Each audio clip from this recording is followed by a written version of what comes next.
ஜெய் வாசவி. நீங்கள் கேட்டுக்கொண்டிருப்பது voice of Vasavi by Vasavi Vijayan from Thuraiyur. இப்போ ஹாட் டாபிக்கா இருக்கிற நிவர் புயலுக்கு பின்னாடி இருக்கிற அறிவியலை இன்னைக்கு தெரிஞ்சுக்கலாமா? நிவர் புயல் இப்போ மெதுவா வடமேற்குல நகர்ந்து வருகிறது. புயலின் நடுவுல அழுத்தம் 994 எம்பி அப்படிங்கிற அளவுல இருக்கு. இதன் உள்ளே காற்றின் வேகம் 60 கிலோமீட்டர் முதல் 110 கிலோமீட்டர் வரைக்கும் இருக்கு. 50 நாட்ஸ் வேகத்துல இது சுழன்று வருகிறது. ECMWF, ஐகான், யுக்மெட் போன்ற ஐரோப்பிய வானிலை நடுவ மாதிரிகள் தொடக்கம் முதலே இந்த புயல் பாண்டி, மல்லை இடையே கரையை கடக்க வாய்ப்பு இருப்பதா சொல்லிக்கிட்டே இருக்காங்க. அமெரிக்க வானிலை மாதிரிகளான GIEM, GFS போன்றவை முதலில் டெல்டாவில் கரையை கடக்க வாய்ப்புன்னும், அதுக்கப்புறம் பரங்கிப்பேட்டை கடலூருக்கு நடுவே கடக்கும் அப்படின்னு சொல்லிட்டு இருந்தாங்க. இப்போ மரக்காணம்னு சொல்லிட்டு இருக்காங்க.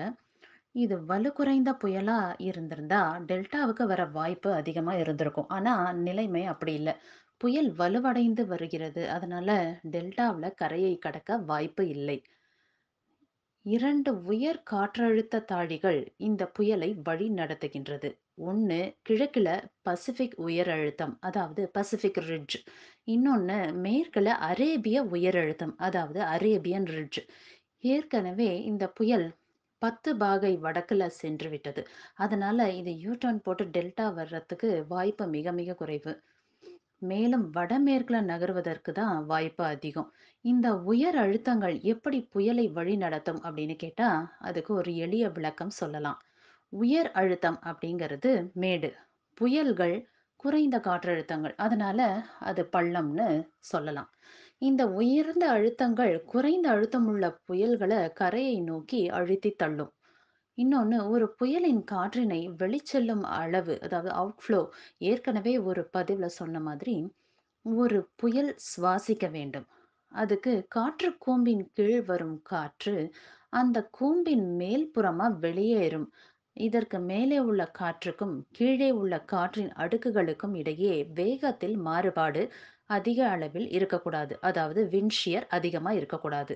இந்த காற்றின் வெட்டு 5 முதல் 10 நாட்ஸ் அளவில் இருந்தா, புயல் வலுப்பெற வாய்ப்பு அதிகம். அதுவே 20 இருந்து 40 நாட்ஸ் வரைக்கும் இருந்ததுன்னா, அது புயலின் கட்டமைப்பை குலைத்துவிடும்.